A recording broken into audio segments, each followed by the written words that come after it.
Okay, hi everyone. This is the last session of Saturday, and rounding off our Scottish brewery focus. I'm joined today by Ben Lockwood, who's the marketing manager at Brewdog, and he's going to tell us all about their fantastic range of Brewdog beers, alcohol-free beers, which I'm sure many of you have had.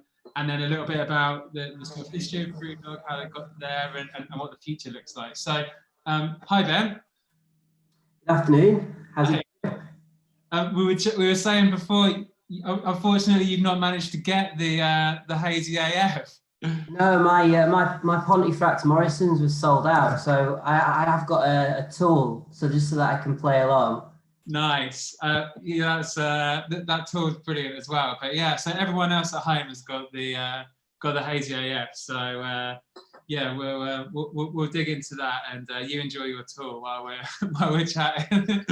So to kick us off, do you want to just tell us a little bit about yourself? What's your role? What's your background? Yeah. So I've been working in the beer and pub industry since I was 16. So just over 20 years now, and I've been at Brewdog for 18 months. Before that, I was beer buyer at Mitchells and Butlers, which is where I know the Big Drop guys from, because we did loads of stuff a couple of years ago with them, which is why I tuned in last night to see Rob talking all his magic. So I love. Used to run the White Horse in Parsons Green many moons ago as well. Oh wow! Yeah, fantastic pub. Oh, phenomenal pub. You know, we had 45 draft lines. Yeah. 4 beer festivals a year. And then marketing manager for a couple of pub brands as well. So, but yeah, Brewdog for 18 months, heavily involved in AF, trying to break down some of these barriers to just bring some of the great beers to people and that. Yeah, definitely. So how long have Brewdog been making the AF beers? What's the... Well, so it all goes back. So if you're going to do the short story, but the long story, 2006 was when James and Martin had enough with beer and wanted to brew their own. Yeah. They brewed it in Martin's garage at his mum's, I think it was.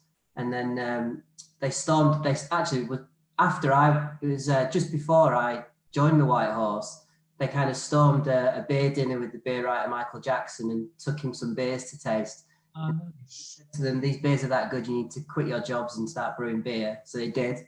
And then in 2008, people might remember there was a beer called Tokyo, which back then any beer in double figures ABV wise was just it was the devil. So the Portman group went crazy, loads of negative accusations, and it's not what Brewdog were aiming for. So they brewed Nanny State at 1.1% as a bit of a protest beer. Okay. People loved it. Yeah. So they brewed it. Then it came back a couple of years after that, or 2 or 3 years after that, I think it was, at 0.5. Then since then, Nanny State just went, got a real cult following. And then Punk AF came in May last year. Blitz came just before that. Hazy AF came just before Christmas. Wake Up Call came just after Christmas, I think it was. And you've now got this full range. Then, as I was saying to you before, we've got Lost AF launched on the website yesterday, which I'm told by HQ is tasting amazing, fresh off the canning line. So, and what style of beer is that? It's just a German Pilsner in style. So it's very similar to Lost Lager, which is starting to get a real cult following. It's a light Pilsner malt base, and it's quite delicate. The hops are there; they shine a little bit. Snappy bitterness, and it's just a great tasting, clean lager. Nice. We'll have to look out for that then. Yeah. Yeah, I've got some coming next week, so I'm excited. Nice. So is that what, 6, 7 in the range at the moment? There's a hero group of 5. 5. So what's that? That's Nanny State. Nanny State, Hazy AF, Punk AF, Wake Up Call, which is the coffee stout. There's Faux Fox, which is the raspberry Berliner Weiss. Oh yeah. Sour, and then Lost AF completes the 5. Amazing. That's so good. So started off with the Nanny State, and that kind of then set the ball rolling for the expansion over the last. So it's only been a year since since Punk AF? Yeah, just over. It was kind of end of April, early May.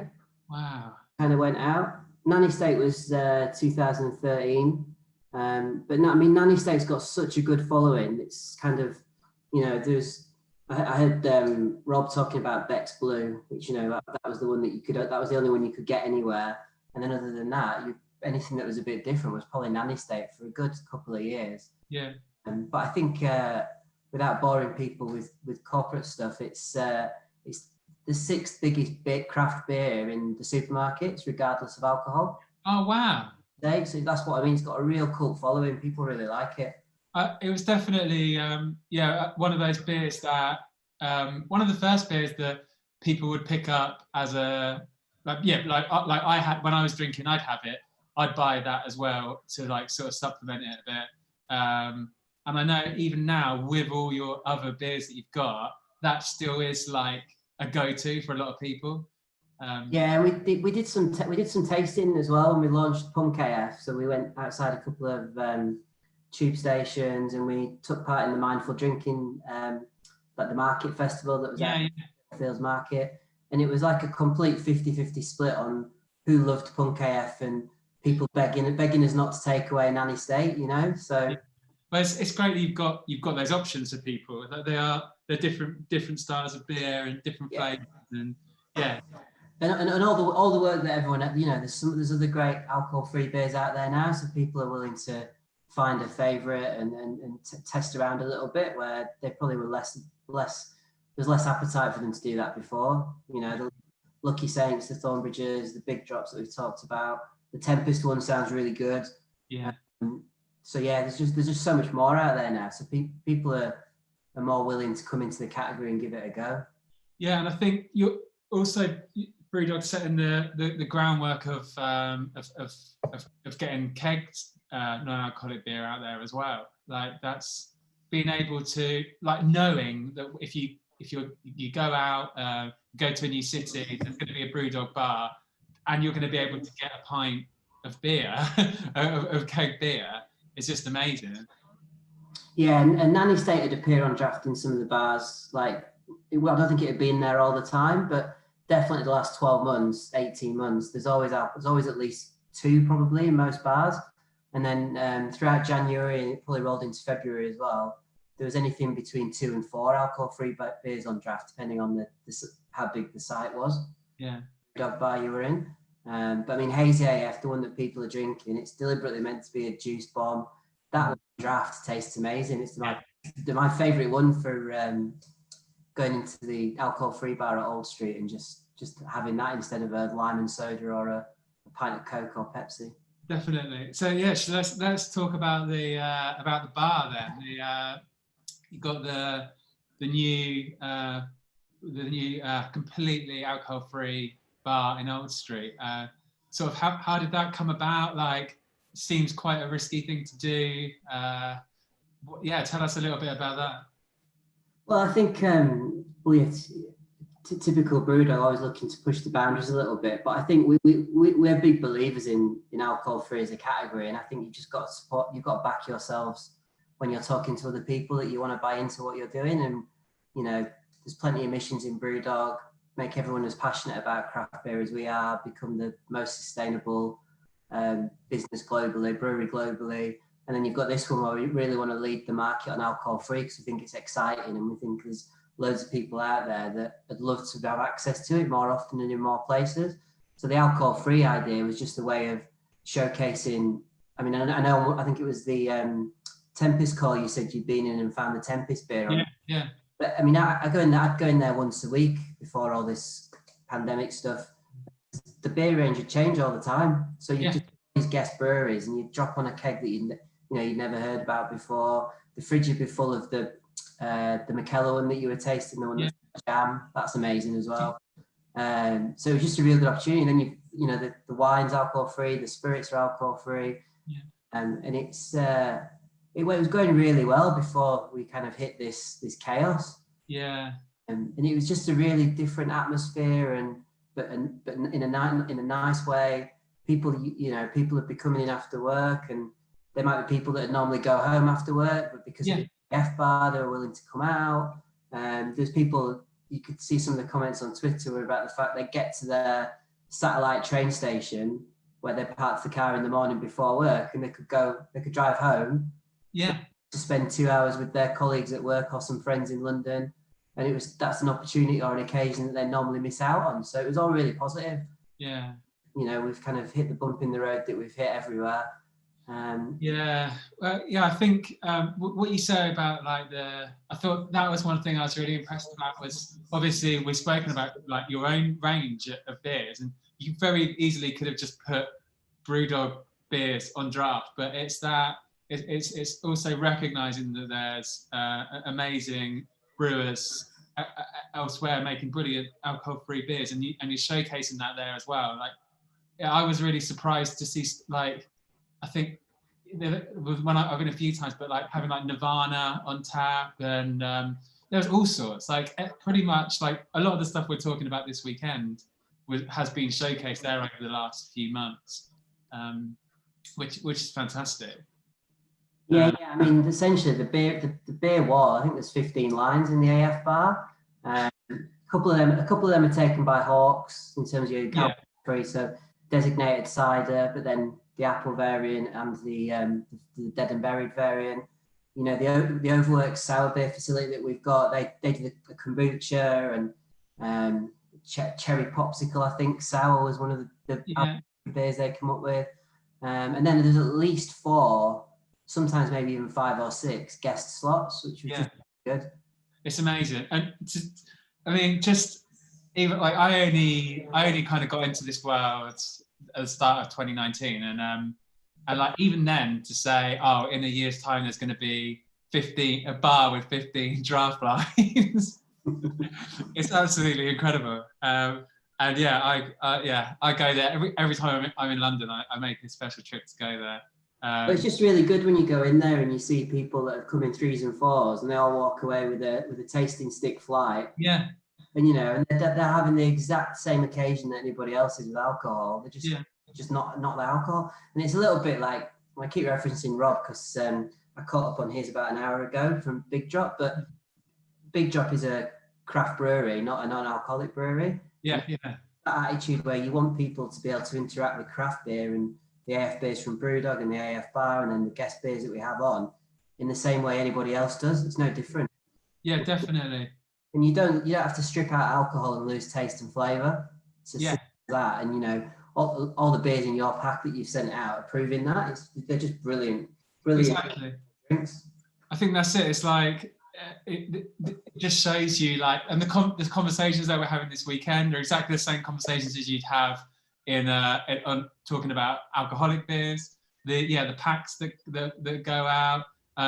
You could easily look at somebody's Instagram feed and not know that it was non-alcoholic. Like, the branding is so good and the taste is so good. It's a great time to be experimenting with non-alcoholic beer. And I think Brewdog play a huge part in that. In January, dry January, was it free beer or was it unlimited beer? What was that? It was the equivalent of going to Harvester and getting unlimited Pepsi or Coke. So if you're in a Brewdog bar in January, you bought your pint and then you could free refills all day. Nice. But you weren't allowed to move around the range, so it was the same AF beer. But that was really good. And I think January is always a different month to the rest of the year, but in our bars overall, I think it was 1 in every 10 pints was alcohol free for the whole of January. Wow. Which just shows you how popular it was. But yeah, it was free refills, which was a great promotion, and it's one that we've been offering to non-Brewdog customers as well, and we're trying to get AF beers on draft in other places too. Oh, nice. Yeah, that would be great. Yeah. So I've got a couple of questions actually. So I've been thinking about this as well. Obviously, it's hard to know what's going to happen in the next few months, but this kind of the bar that you've got in Old Street, do you think that's something that could be expanded into other cities? Like, is it successful enough, do you think, to work elsewhere, or do you think? it can only really work in London. I don't know if it can. I don't know if it can only work in London. I think you've got to flex the size and where it is, and you know, there's a lot about it's Old Street. It's kind of a bit more media or city focused as a work. Yeah. So you've got a bit more appetite, potentially avoiding just going to the pub for a beer. And it's quite a big site as well. So I'm not sure whether you can put it into other cities, but if this trend carries on as it is, and you know, you can look at other countries in Europe and we don't drink anywhere near as much alcohol-free beer as they do yet. So if we keep heading in that direction, then there's no reason why. You just have to flex it very different. And, you know, Brewdog do that really well. I don't personally work on the retail side, but you're in there all the time. And Tower Hill's very different to Leeds, and Leeds is very different to Perth. And I think if you were to look at doing any more alcohol-free bars, you would just probably have to be really strict about what the criteria was to get it to work. Yeah. I mean, they're essentially they're a grown-up pub where people are eating and drinking, but there's just no alcohol. So it's a grown-up cafe that's just a really nice place to be. Yeah, definitely. Yeah, I think that's exactly it. It's the alternative to sitting in a cafe or sitting in a pub where there's no options. Like you say, like daytime, lunchtime, like it's absolutely ideal. And with attitudes changing towards like drinking a little bit less or considering what you're drinking, it's perfect. I think had another. Oh, somebody was asking about the. There was a new Ghost Walker with the guys from. Is it from Lamb of God? Yeah, there's the music club that we did over in. I don't know much about it, but I saw all the musicals and stuff. So I think it was pretty cool or pretty famous rock band, I think, wasn't it? And it was. I think it was just some people who work at the Brewdog Ohio place who somehow made that connection, and they're like, "Let's go for it." Yeah. But there's fun stuff like that. It's a little bit, again, name dropping Big Drop for the 20th time, but their collab box was in a similar vein. And you know, there's bands and there's artists and musicians doing collabs with breweries all the time. Why can't it be an alcohol-free one? Yeah, absolutely. Yeah. I think that's it, isn't it? It's like it's like we said before. It's not thinking of it as being alcohol-free. It's just another craft beer, another craft brewery. So what does the future hold then for the AF range? You mentioned the Lost AF. What can we look out for from Brewdog going forward? Well, that rate, I think the range that we talked about is pretty stable now. That's our, you know, we've done the rebrand, and you know, we've got the new range, which is great. I think for us it'll be, we've got a listing confirmed with Papa John's for going live on the 22nd of June. So Punk cans and Lost AF cans will be available nationwide in Papa John's.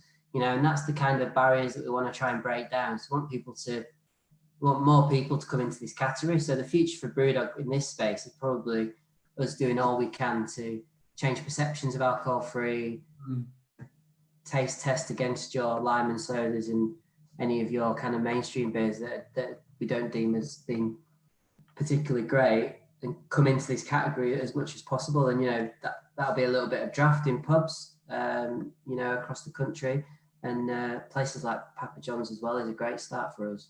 That's amazing. Yeah. So at the moment, they I guess they don't sell alcohol, but they can sell the alcohol-free. Amazing. Yeah, so that's an exciting one. So yeah, 22nd of June for that one, and that's Lost AF and Punk AF. Okay.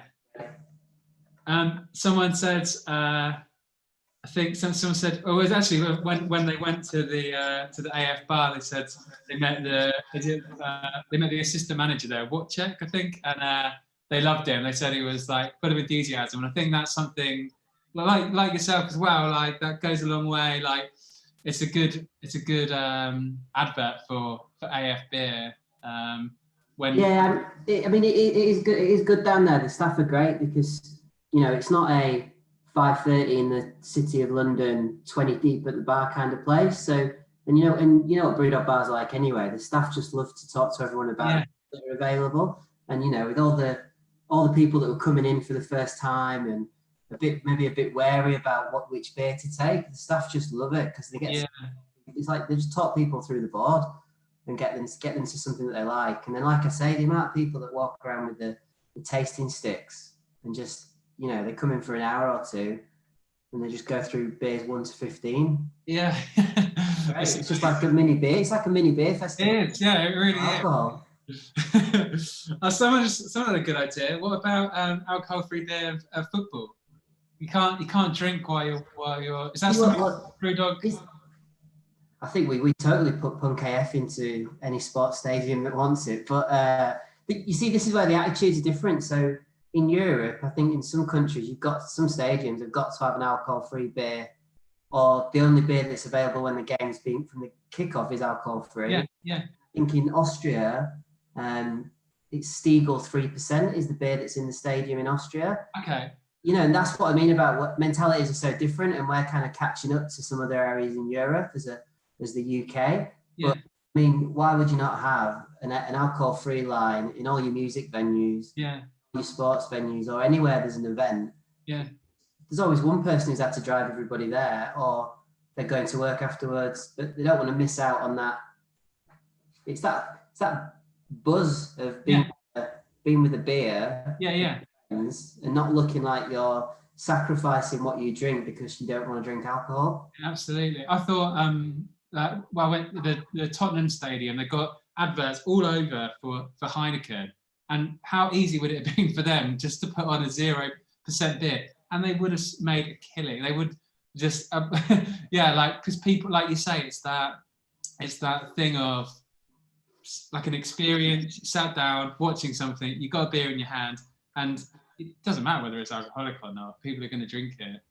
No. We sort of, you know, and this trend towards drinking alcohol-free beers. It's not all from people that don't drink alcohol. It's just people that they want to abstain for a little bit, or they want to moderate. Or, you know, I've had 2 pints today, but I don't want to go home. I just don't want to drink anymore. Yeah. Loads of different types of people that are drinking into this alcohol-free category. And having an alcohol-free beer on draft is a no-brainer in a lot of places, I think. Yeah, definitely. Music venues as well. That is the thing where I think that's the most behind, I think, at the moment. Like, even I've been to venues that don't even have bottles, you know, or they might have like Beck's Blue or whatever. And it's just mad to think that in most bars and pubs you can you can get at least a bottle of something, and you go and watch a band, usually you got a pint in your hand and you can't get it. So that's got to be the next step. And that's where the opportunity is, you know. We're miles away from cracking it, because there's still loads of great places we can put alcohol free. Definitely continue to grow, and like I said to you before we started, there's just so many great beers now that it's just making the category look more exciting to people, rather than, you know, I always reference the conservative club that I used to work in Wakefield when I was 17. It was a dusty bottle of Caliber that wasn't even in the fridge. Yeah. It was a terrible half pint glass that you served it with. About 95 pence a bottle or something. You know, and those days are gone now. You know, people demand more, and thankfully, you know, this category is giving them more, which is great. Yeah. Oh, it's fantastic. And this tall beer is brilliant. Oh, it's incredible, isn't it? Never had it before. Yeah, it's fantastic. Yeah, I'm gonna try and get that. I've launched a subscription pack. I'm gonna try and get that because that's a real highlight for me. That beer. I mean, I know I should be here selling Brewdog, but you know, it's great. Yeah, it's fantastic, and the branding as well is pretty cool. That's good. Yeah, well, thank you so much. It's been a real pleasure talking to you. And thank you, and well done on doing this. It's a really good initiative, and you should be super proud, because it's exactly what all the other brewers are doing. But you know, they're doing it with the alcohol, and this is good insight. And like I say, I've probably watched 4 or 5 of them now, so I'll be tuning in again tomorrow for Lucky Saint, and I think Nirvana tomorrow as well. Yeah. Got Lucky Saint, Nirvana. Got Infinite as well, and we've got. You got Chris from Infinite. Yeah. Oh, bro, I'll definitely tune in for that. Chris is a great guy, and his beers are brilliant. Yeah, I think it's, I met a lot of people at the Mindful Drinking Festival that the Club Soda do, and kind of thought maybe like almost like an online version of that. And yeah, like I said to you before, people seem to be enjoying it, and yeah, it's massively appreciate you coming and joining us. And no, like I say, well done. This is brilliant, and it's exactly the kind of thing we should all be doing. So cheers. Oh, thanks a lot, Ben. Thank you. No worries. All right, take care. Cheers. Cheers. Bye. So yeah, as I say, tomorrow I've got the Drop Bear guys coming. I think they're in Wales. They're going to be joining us, and then got the Infinite guys. As Ben said, got Chris. We've got Nirvana as well, and then also got Lucky Saint as well. They're going to be finishing us off tomorrow. And then in the morning as well, I've got, we've mentioned them a few times, Laura Willoughby from Club Soda. She's going to be coming on at 11 o'clock. And that's one really not to miss, because she's been doing this for a few years now. And yeah, she's the brains behind the Mindful Drinking Festival and so much more. So yeah, so that's at 11 o'clock tomorrow morning, and then we've got all the breweries from, I can't remember the time, but at some point in the afternoon tomorrow, 2 o'clock, I think. So yeah, thanks everyone for tuning in today, and yeah, see you again tomorrow. Thank you.